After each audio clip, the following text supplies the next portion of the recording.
Hello and welcome back. You're watching WION The World is One, and this is World DNA with me, Jyotsna Kumar. Let's begin with the headlines.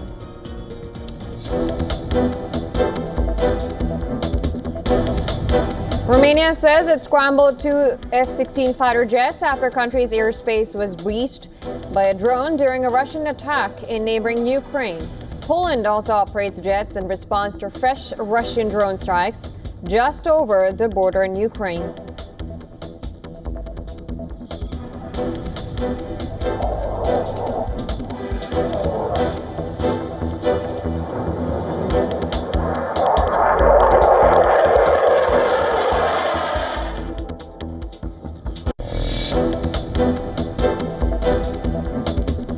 A Ukrainian drone crashes into one of Russia's largest oil refining complexes, sparking a fire and causing minor damage, while Russia claims it has captured a new village in Ukraine's Dnipropetrovsk region.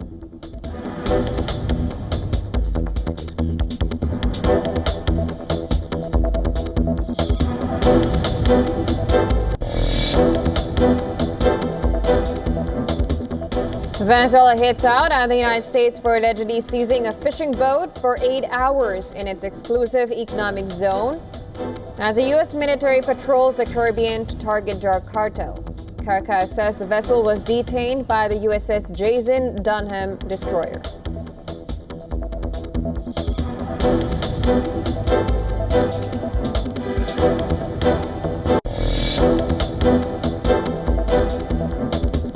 Israel's Prime Minister Benjamin Netanyahu says eliminating Hamas leaders would end the war in Gaza, as top U.S. diplomat Marco Rubio is set to visit Israel in the aftermath of the Israeli strikes in Qatar.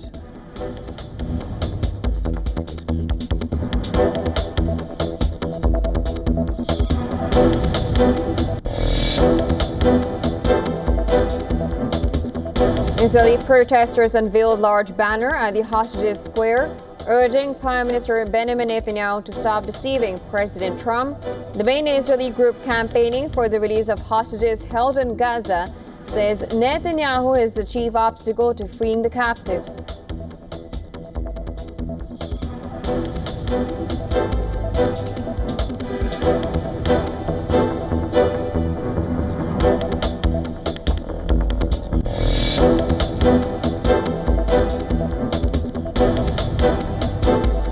At least 25 people arrested in London after clashes erupt at an anti-immigration protest.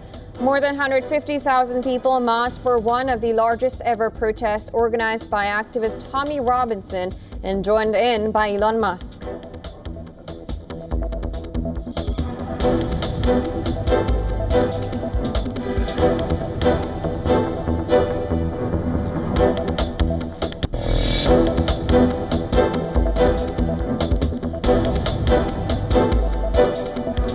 India will take on arch rivals Pakistan today at the Asia Cup. The match at the Dubai International Stadium comes amid the boycott calls.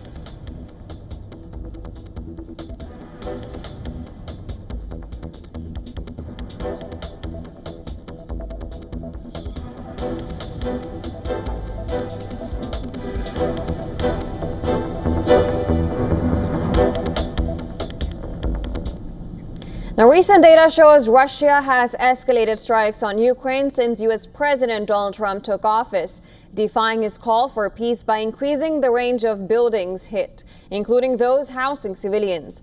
In a recent statement, Trump acknowledged his failure to bring an end to the war, describing it as probably the most difficult he has faced.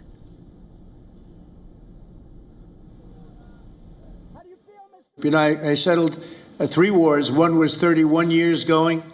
A lot of people killed, 10 million people. Another was 34, and another was 37 years it was going on. And people said, you can't settle them, and I settled them. This one turned out to be more difficult, but we'll get it. We're going to get it settled. The most intense bombardments of this war occurred this summer as Russia used drones and missiles to target Ukrainian cities. These often came after talks between U.S., Ukrainian and Russian officials. Following peace talks in Istanbul, Russia stepped up its strikes, launching as many as 479 drones against Ukraine on 9th of June in what was the biggest drone bombardment of 3-year war. The lead up to the Trump-Putin summit in Alaska in mid-August brought a 2-week period of calm to Ukraine, but it also allowed Russian forces to stockpile the attack drones for bombardments that immediately followed the summit with increased intensity. An attack on Kiev on 27th of August became the deadliest of the war for the capital, killing 18 and damaging offices of the British Council and the delegation of the European Union to Ukraine. About a week after that, Russia hit another symbolic target, and this time in the government quarter. The ballistic missile struck the cabinet of ministers building and destroyed the top floors. The strike was about 500 yards from the office of the president. Now, if we compare month by month, July was the peak month for drone bombardments this year, with Russia launching nearly 6,300 attack drones against Ukraine. According to analysts, at the core of Russia's air raid campaign is its growing capacity to produce attack drones rather than purchasing them from Iran. Ukraine intelligence has said that Russia is capable of producing about 2,700 attack drones monthly, excluding decoy drones, and is expected to increase that capability.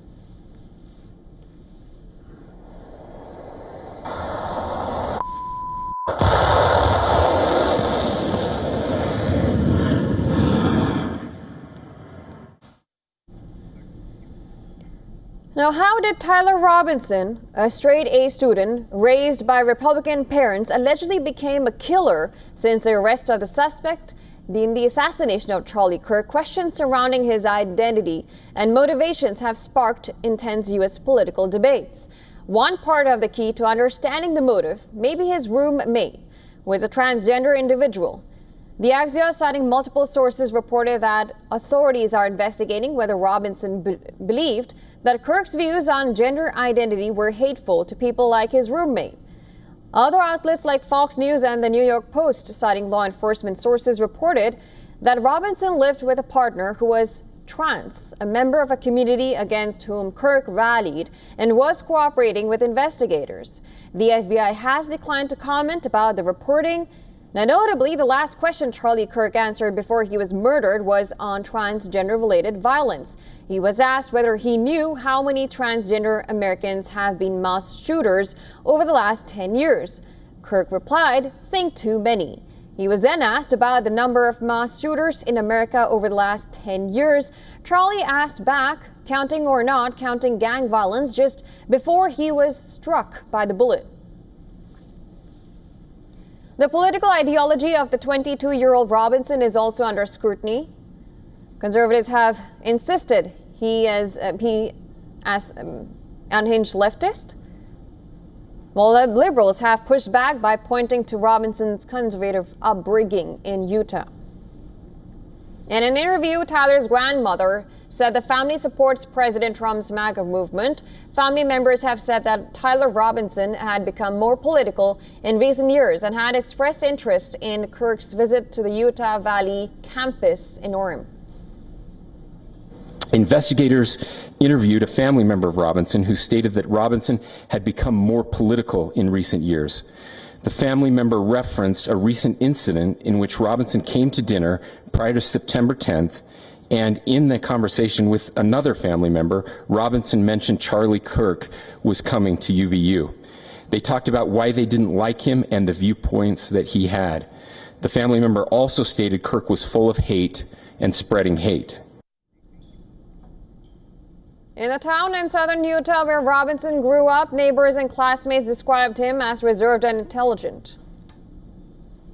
Tyler was always kind of quieter since we were little, but not like quiet weird. He, since like kindergarten, was always confident to talk to teachers and stuff, and he had kind of an inner circle that loved him, and he always was able to speak to them, and always just his energy speaking to his friends and the way he treated people overall. I don't know, I think this is really unexpected. I didn't see it coming at all.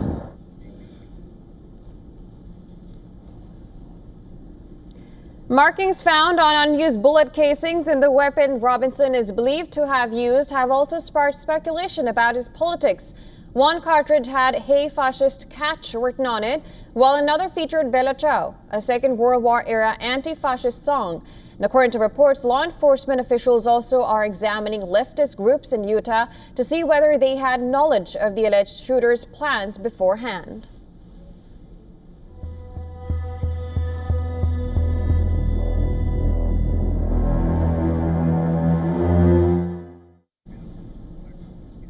Now, the process of disarming Palestinian factions in Lebanon is underway. Truck loaded with weapons were handed over to the Lebanese army inside Palestinian refugee camp. And this is to curb the non-state armed groups in the country. The Palestinian factions turned in 3 truckloads of weapons in Badawi refugee camp in the latest move. And before this, 5 trucks already surrendered from in Al-Hilway camp, which is the largest refugee camp in the country. Lebanese army vehicles surrounded the camps during the operation, preventing entry and ensuring security. The disarmament process comes after an agreement between Palestinian Authority President Mahmoud Abbas and Lebanon's leadership to transfer weapons from camps to state control. The move also follows Israel's airstrikes in Bedawi last year. The strikes killed a Hamas commander and members of his family, while the Palestinian factions have begun handing over weapons, but Hamas and Islamic Jihad have now not announced plans to disarm. Analysts say the step could reshape Lebanon's fragile political landscape, especially as the country continues to grapple with instability and regional conflicts. هجرنا عن بلادنا.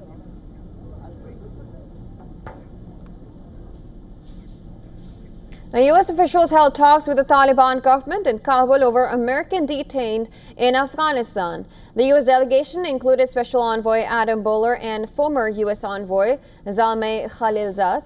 Now, according to a statement by the Taliban government, Boehler and Khalilzad met Taliban Foreign Minister Amir Khan Muttaqi, agreed to move forward with a prisoner swap. However, Washington is yet to officially comment about the visit, and no date for the prisoner swap has been released yet. In a sign of improving ties between Washington and Kabul, former U.S. Envoy Zalmay Khalilzad was seen hugging Taliban FM Muttaqi. In recent times, Washington has stepped up engagement with Kabul in a bid to normalize relationships and secure release of Americans held in custody of Taliban. Now, Mahmoud Habibi, who disappeared in Afghanistan in 2022, remains one of the most high-profile Americans suspected to be detained by the Taliban. The U.S. has offered a $5 million reward for information to find Habibi, but Taliban denies any involvement in his disappearance. In March this year, another American airline mechanic, George Glesman, was freed after more than 2 years in detention during a visit to Kabul by Boehler. Now, and in January, 2 more Americans were freed in exchange for an Afghan fighter, Khan Mohammed, who was convicted of narco-terrorism in the U.S. The Taliban government maintains that it wants to have good relations with U.S. Foreign Minister Muttaqi reiterated during the meet that there were no irresolvable problems in bilateral relations. However, Washington is yet to formally recognize the Taliban government, and currently Russia is the only country to officially recognize the Taliban government.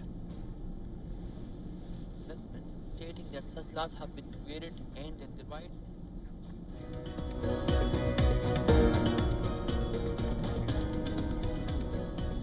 Now, Nepal is returning to normalcy after the dramatic upheaval that shook the Himalayan country. Now, the youth-led Gen Z revolution toppled the government in violent protests that claimed 51 lives. Country's parliament was torched, and so were top politicians' homes. Prime Minister KP Sharma Oli had to resign and flee, while ex-Chief Justice Sushila Karki now leads the government as interim Prime Minister. And all this happened in the span of just 7 days. Take a look at the sequence of the events, the 7 days that shook Nepal. Here's a report.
The UK Prime Minister Keir Starmer is facing a storm inside his own Labour Party. Starmer's popularity crisis follows mounting scandals, falling poll numbers, and growing discontent. This paves the path for the Manchester Mayor Andy Burnham to step forward as a potential challenger. The Labour Mayor of Greater Manchester is an outspoken critic of the government. Despite being in the same party as his Prime Minister Starmer, he is a fierce supporter of Lucy Powell in the race to become Labour Deputy Leader. Andy Burnham is positioning himself as a rival to Starmer. He has launched a new campaign group for taxes on accumulated wealth and assets, government ownership on utility companies, and removal of Britain's two-child benefit cap. Burnham is expected to openly criticize Starmer at the Labour Party's annual conference later this month. Burnham's move comes at a time when Starmer's authority scatters. His government has been rocked by a series of resignations, first Deputy Prime Minister Angela Rayner, and then dismissal of his U.S. Ambassador Peter Mandelson. This after leaked files revealed his ties to Jeffrey Epstein. On the top of this, public anger is rising over irregular immigration, boat crossings, and street protests, all of which are eroding Starmer's popularity among his own people. But not only this, in a mere 1 year into the job, he has lost a huge chunk of public support. His approval ratings are down from 44% to 24%. The party is lagging behind Reform UK in recent polls, and now with discomfort growing within the Labour ranks. Starmer insists he has the control of the government. But with Andy Burnham building momentum, an MP is openly speculating about a leadership contest. We may say, for now, the clock may already be ticking on Starmer's political future.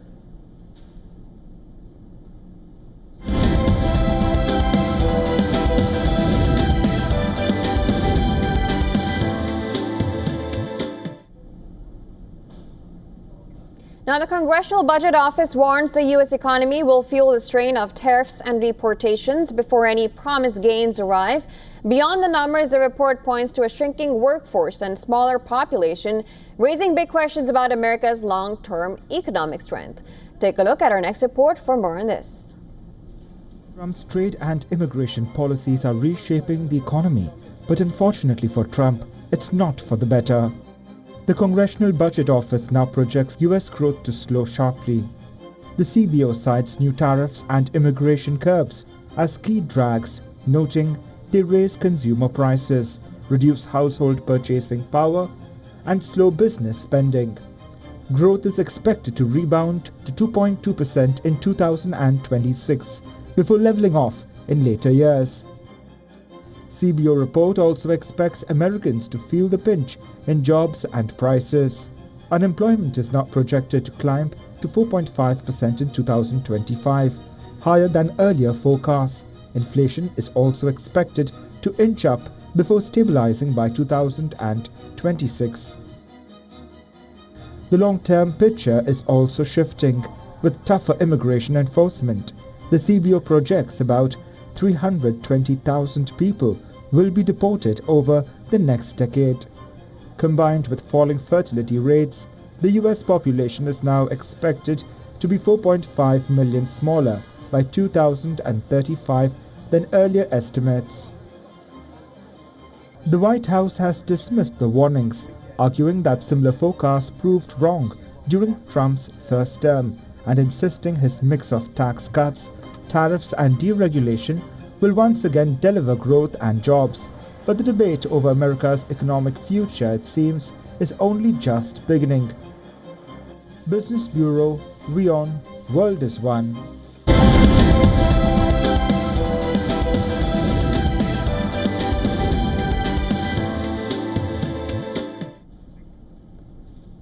And the first Manchester Derby of the 2025-26 Premier League season will take place at the Etihad Stadium today. This clash offers more than just bragging rights. It is a chance for both Manchester United and Manchester City to reignite their campaigns. Manchester United have had a shaky start to the season. However, the last time Ruben Amorim took the Red Devils to the Etihad, they won 2-1. Amram is still looking for his first back-to-back Premier League wins since taking over in November 2024. Amram confirmed that Altay Bayindir will keep his place in goal for the derby against Manchester City. He will start ahead of new signing Sen Lamens. United's former first-choice goalkeeper, Andre Onana, completed a loan move to Turkish side on Thursday. Amram also confirmed that new signing Matthias Cunha will miss the derby with an injury along with Mason Mount and Diogo Badalot.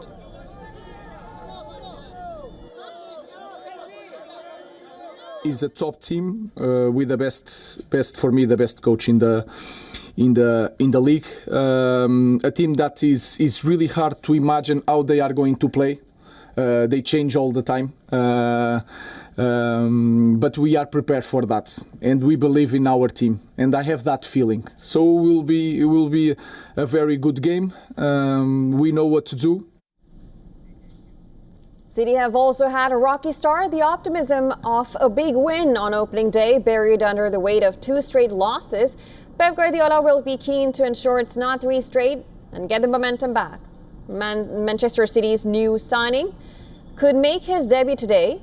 However, striker Omar Mamouche will miss the game after injuring his knee on international duty with Egypt.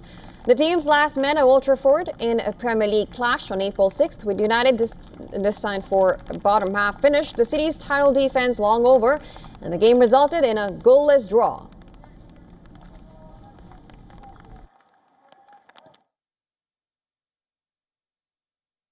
Always a high respect for our city rivals. So, but yeah, we come back yesterday. Players come back good, and I'm looking forward for our fans. I know how important it is, and it's a really, really important game for us to change the dynamic and be our mood. And I trust a lot with the players.